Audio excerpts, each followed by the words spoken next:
ज्ञान गठरी वाले सभी भक्तों को राधे राधे।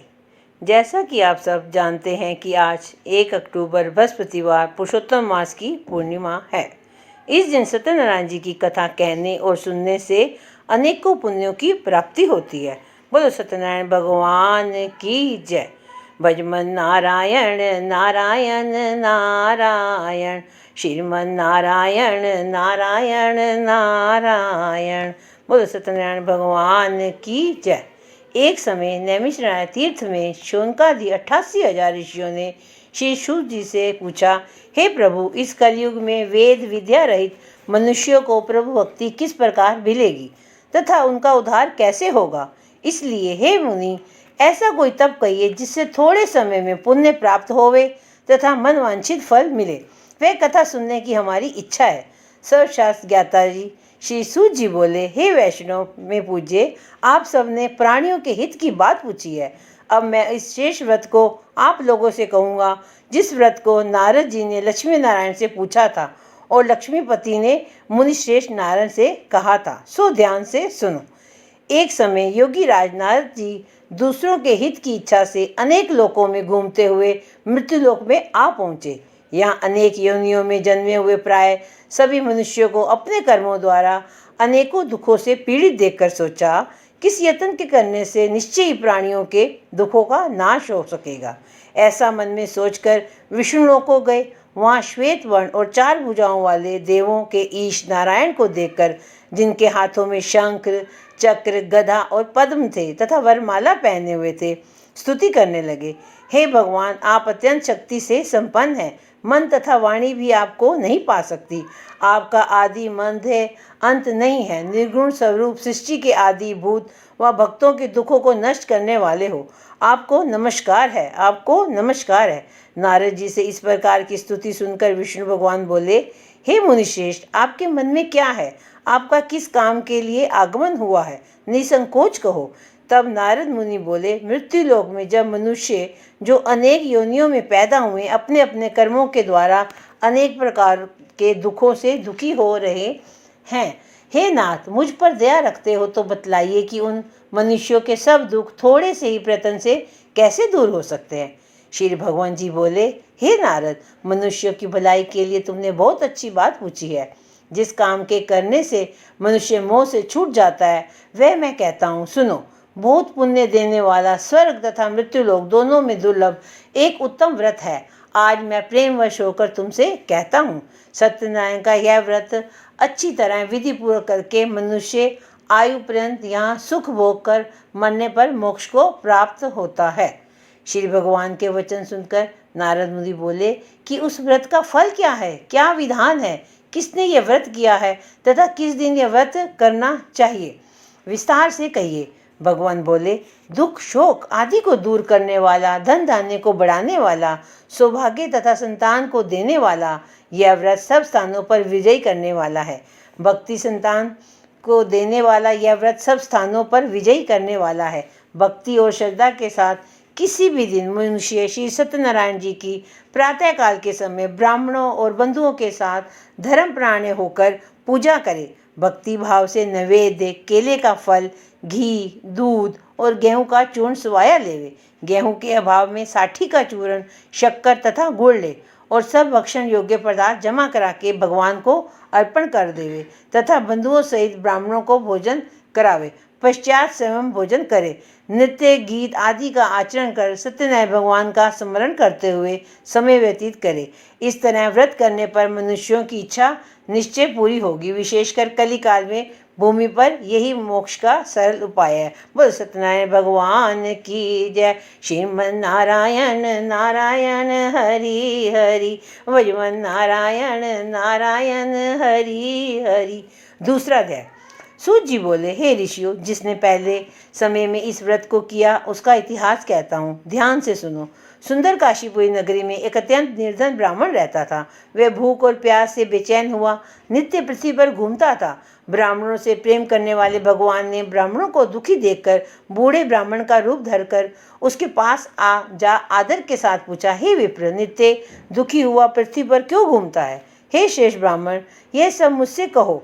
मैं सुनना चाहता हूँ। ब्राह्मण बोला, मैं निर्धन ब्राह्मण हूँ, भिक्षा के लिए पृथ्वी पर फिरता हूँ। हे भगवान, यदि आप इसका उपाय जानते हो तो कृपा कर कहो।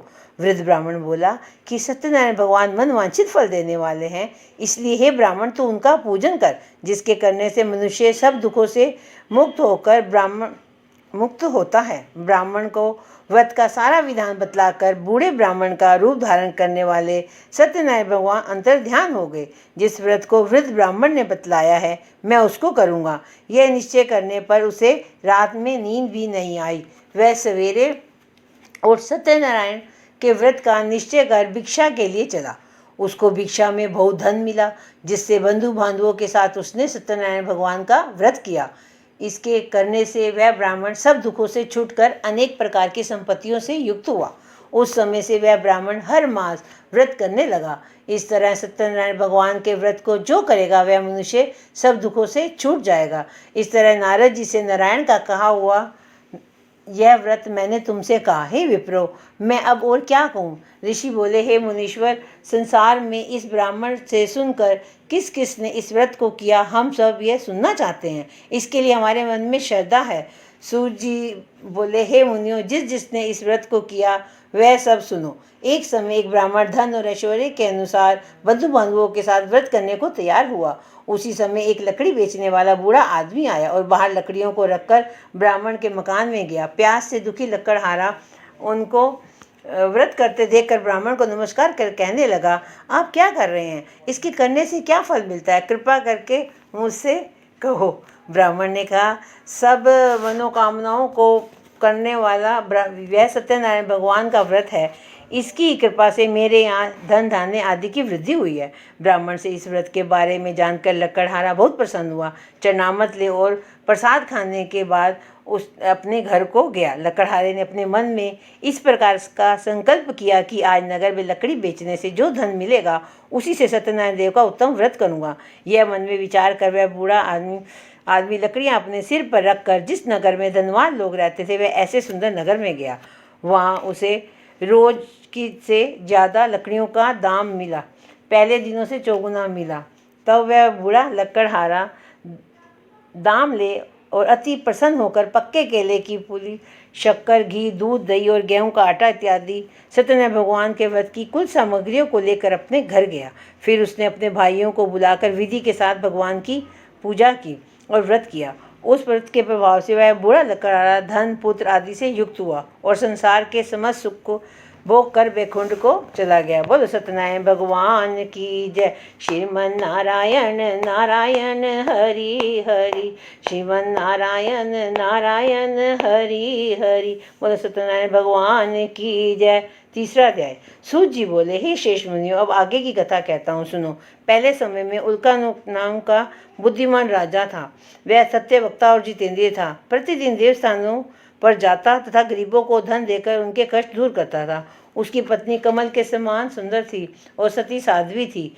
बरसीला नदी के तट पर उन दोनों ने श्री सत्यनारायण का व्रत किया। उस समय वहाँ एक साधु वैश्य आया।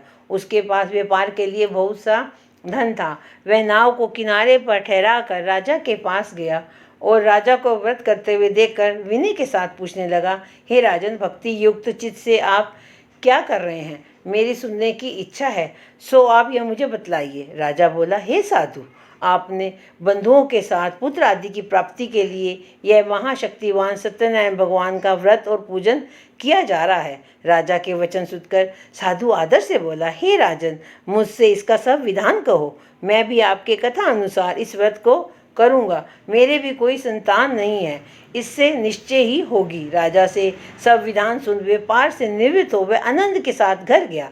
साधु ने अपनी स्त्री से संतान देने वाले उस व्रत का समाचार सुनाया और कहा कि जब मेरे संतान होगी तब मैं इस व्रत को करूँगा। साधु ने ऐसे वचन अपनी स्त्री लीलावती से कहे। एक दिन उसकी स्त्री लीलावती पति के साथ आनंदित हो सांसारिक धर्म में प्रवृत्त होकर सत्यनारायण भगवान की कृपा से गर्भवती हो गई और 10वें महीने में उसके एक सुंदर कन्या का जन्म हुआ। दिनों दिन वह इस तरह बढ़ने लगी जैसे शुक्ला पक्ष का चंद्रमा बढ़ता है। कन्या का नाम कलावती रखा गया।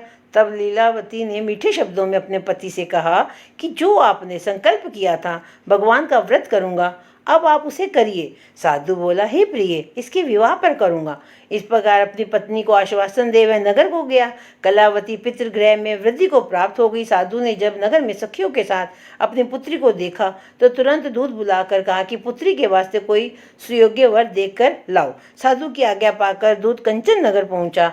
वहां पर बड़ी खोज कर देखभाल कर लड़की के लिए सुयोग्य वणिक पुत्र ले आए। उस योग्य लड़के को देखकर साधु ने अपनी बंधु बांधवों सहित प्रसन्नचित अपनी पुत्री का विवाह उसके साथ कर दिया, किंतु दुर्भाग्य से विवाह के समय भी उस व्रत को करना भूल गया। तब भी भगवान क्रोधित हो गए और श्राप दिया कि तुम्हें दारुण दुख प्राप्त होगा। अपने कार्य में कुशल साधु बनिया जमाता सहित समुद्र के समीप रतनपुर नगर में गया। वहाँ दोनों ससुर जुमाई चंद्रकेतु राजा के उस नगर में व्यापार करने लगे। एक रोज भगवान सत्यनारायण की माया से प्रेरित कोई चोर राजा का धन चुराकर भागा जा रहा था, किंतु राजा के दूतों को आता देख चोर ने घबरा कर भागते हुए राजा के धन को वहीं चुपचाप रख दिया जहाँ वो ससुर जमाई ठहरे हुए थे। जब दूतों ने उस साधु वेश्यों के पास राजा के धन को रखा देखा तो वे दोनों को बांध कर ले गए और प्रसन्नता से दौड़ते हुए राजा के समीप जाकर बोले, ये दो चोर हम पकड़ कर ले आए हैं, कृपया आज्ञा दें। तब राजा ने आज्ञा दी, उनको कठोर कारावास में डाल दिया और उनका सब धन छीन लिया। सत्यनारायण भगवान के शाप से द्वारा उनकी पत्नी भी घर पर बहुत दुखी हुई और घर पर जो धन रखा था चोर चुरा कर ले गए। शारीरिक व मानसिक पीड़ा तथा भूख प्यास से अति दुखित हो अन्न की चिंता में कलावती एक ब्राह्मण के घर गई। वहाँ उसने सत्यनारायण भगवान का व्रत होते देख फिर कथा सुनी और प्रसाद ग्रहण कर रात को घर आई। माता ने कलावती से कहा, हे पुत्री, अब तक कहाँ थी? वह तेरे मन में क्या है? कलावती बोली, हे माता, एक ब्राह्मण के घर श्री सत्यनारायण भगवान का व्रत देखा है। कन्या के वचन सुनकर लीलावती भगवान के पूजन की तैयारी करने लगी। लीलावती ने परिवार और बंधुओं के सहित श्री सत्यनारायण भगवान का पूजन किया और वर मांगा कि मेरे पति और दामाद शीघ्र आ जाएं। साथ ही प्रार्थना की कि हम सबका अपराध क्षमा करो। सत्यनारायण भगवान उस व्रत से संतुष्ट हो गए और राजा चंद्रकेतु को स्वप्न में दर्शन देकर कहा, हे राजन, दोनों वैश्यों को प्रातः ही छोड़ दो और उनका सब धन जो तुमने ग्रहण किया है वे दे दो, नहीं तो मैं तेरा धन धान्य राज्य पुत्र आदि सब नष्ट कर दूंगा। राजा से ऐसे वचन कहकर भगवान अंतर्ध्यान हो गए।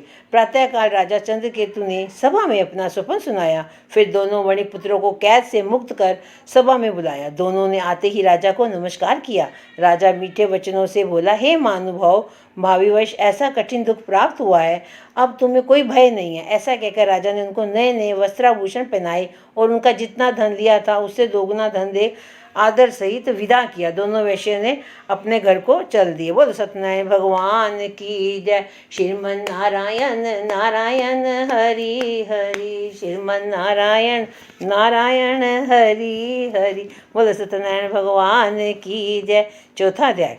सूत जी बोले, वैश्य ने मंगलाचार करके यात्रा आरंभ की और अपने नगर को चला। उनके थोड़ी दूर निकलने पर दंडी वेशधारी सत्यनारायण ने उनसे पूछा, हे साधु, तेरी नाव में क्या है? अभिमानी वणिक हंसता हुआ बोला, हे दंडी, आप क्यों पूछते हो? क्या धन लेने की इच्छा है? मेरी नाव में तो बेल और पत्ते भरे हैं। वैश्य का कठोर वचन सुनकर भगवान ने कहा, तुम्हारा वचन सत्य हो दंडी। ऐसा कहकर वहां से दूर चले गए और दूर जाकर समुद्र के किनारे बैठ गए।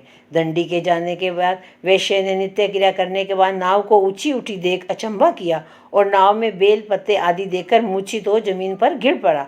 फिर मूर्छा खुलने पर सत्य अत्यंत शोक प्रकट करने लगा। तब उसका दामाद बोला कि आप शोक ना करें, यह दंडी का श्राप है, अतः उनकी शरण में चलना चाहिए, तभी हमारी मनोकामना पूर्ण होगी। दामाद के वचन सुनकर साधु वणिक दंडी के पास पहुंचा और अत्यंत भक्ति भाव से नमस्कार करके बोला, हे भगवान, आपकी माया से मोहित ब्रह्म आदि भी आपके रूप को नहीं जानते हैं, तब मैं अज्ञानी कैसे जान सकता हूँ? आप प्रसन्न होइए, मैं सामर्थ्य के अनुसार आपकी पूजा करूँगा, मेरी रक्षा करो और पहले के समान नौका में धन भर दो। उसके भक्ति युक्त वचन सुनकर भगवान प्रसन्न हो उसकी इच्छा अनुसार वर देकर अंतर्ध्यान हो गए। तब उन्होंने नाव पर आकर देखा कि नाव धन से परिपूर्ण है। फिर वह भगवान सत्यनारायण का पूजन कर साथियों सहित अपने नगर को चला। जब अपने नगर के निकट पहुंचा तब दूत को घर भेजा। दूत ने साधु के घर जा उसकी स्त्री को नमस्कार कर कहा कि साधु अपने दामाद सहित इस नगर के समीप आ गए हैं। ऐसा वचन सुन साधु की स्त्री ने बड़े हर्ष के साथ सत्यदेव का पूजन कर पुत्री से कहा, मैं अपने पति के दर्शन को जाती हूँ, तू कार्य पूर्ण कर शीघ्र आना। माता के ऐसे वचन सुन कलावती प्रसाद छोड़कर पति के पास गई। प्रसाद की अवज्ञा के कारण सत्यदेव ने रुष्ट हो गए और उसके पति को नाव सहित पानी में डुबो दिया। कलावती अपने पति को न देखकर रोती हुई जमीन पर गिर गई। इस तरह नौका को डूबा हुआ कन्या को रोता देख साधु दुखित हो बोला, हे प्रभु, मुझसे क्या मेरे परिवार से कोई भूल हुई है, उसे क्षमा करो। उसके दीन वचन सुनकर सत्यदेव प्रसन्न हो और आकाशवाणी हुई, हे साधु, तेरी कन्या मेरे प्रसाद को छोड़कर आई है, इसलिए इसका पति अदृश्य हुआ है। यदि वह घर जाकर प्रसाद खाकर लौटे तो इसे पति अवश्य मिलेगा। ऐसी आकाशवाणी सुनकर कलावती ने घर पहुंचकर प्रसाद खाया, फिर आकर पति के दर्शन किए। तत्पश्चात साधु ने बांधुओं सहित सत्यदेव का विधि पूर्वक पूजन किया। उस दिन से वह प्रत्येक पूर्णिमा को सत्यनारायण भगवान का पूजन एवं कथा करने लगा। फिर इस लोक का सुख भोकर अंत में स्वर्लोक को चला गया। बोलो सत्यनारायण भगवान की जय। श्रीमन नारायण नारायण हरि हरि, लक्ष्मी नारायण नारायण हरि हरि। बोलो सत्यनारायण भगवान की जय। 5वां अध्याय। सूत जी बोले, हे ऋषियों, मैं और भी कथा कहता हूँ, सुनो। प्रजा पालन में लीन तुगध्वज नाम का एक राजा था। उसने भी भगवान का प्रसाद त्याग कर बहुत दुख पाया। एक समय वन में जाकर वन ने पशुओं को मारकर बढ़ के नीचे आया। वहाँ उसने ग्वालों को भक्ति भाव से बांधों सहित सत्यनारायण का पूजन करते देखा। राजा देखकर भी अभिमानवश वहाँ नहीं गया और ना ही नमस्कार किया, तथा ग्वालों ने भगवान का प्रसाद उसके सामने रखा तो वह प्रसाद को त्याग कर अपनी नगरी को चला। वहीं उसने अपना सब कुछ नष्ट पाया तो वह जान गया कि ये सब भगवान ने किया है। तब वह विश्वास कर ग्वालों के पास गया और विधि पूर्वक पूजन कर प्रसाद खाया तो सत्यदेव की कृपा से पहले जैसा था वैसा ही हो गया। फिर दीर्घ काल तक सुख भोग कर मरने पर स्वर्लोक को गया। जो मनुष्य इस परम दुर्लभ व्रत को करेगा, भगवान की कृपा से उसे धन धान्य की प्राप्ति होगी तथा सब मनोरथ पूर्ण होकर अंत में बैकुंठ धाम को जाता है। जिन्होंने पहले इस व्रत को किया, अब उनके दूसरे जन्म की कथा कहता हूँ। वृद्ध शतानंद ब्राह्मण ने सुदामा का जन्म लेकर मोक्ष को पाया। उल्कामुख नाम का राजा दशरथ होकर बैकुंठ को प्राप्त हुआ।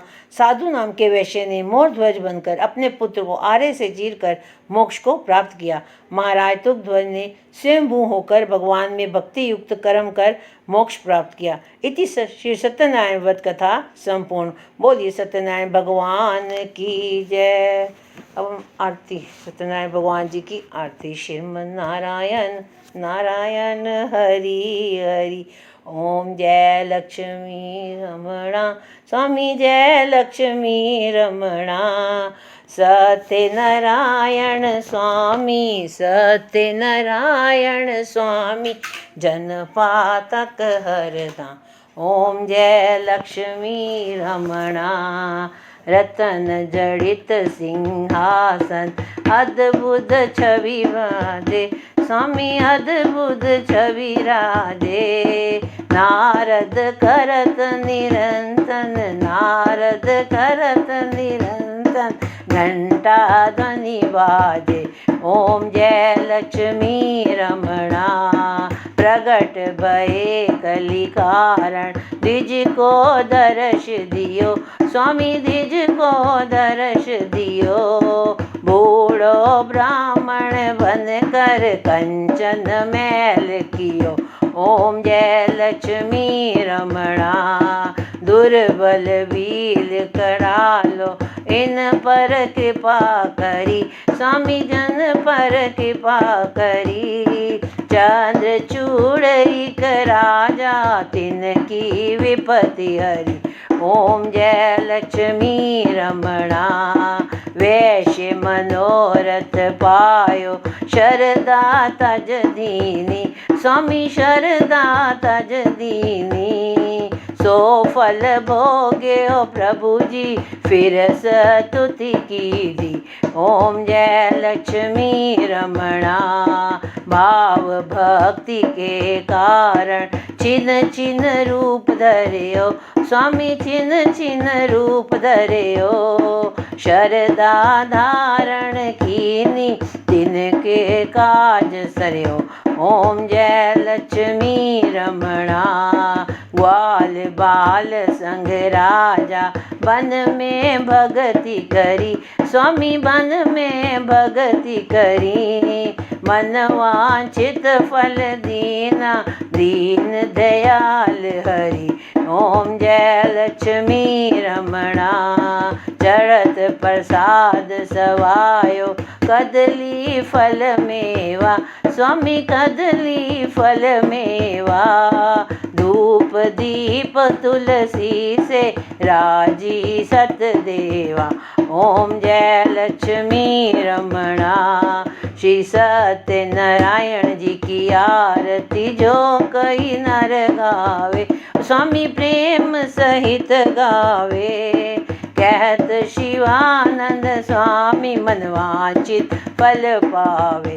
ओम जय लक्ष्मी रमणा, स्वामी जय लक्ष्मी रमणा। बोलो सत्यनारायण भगवान की जय।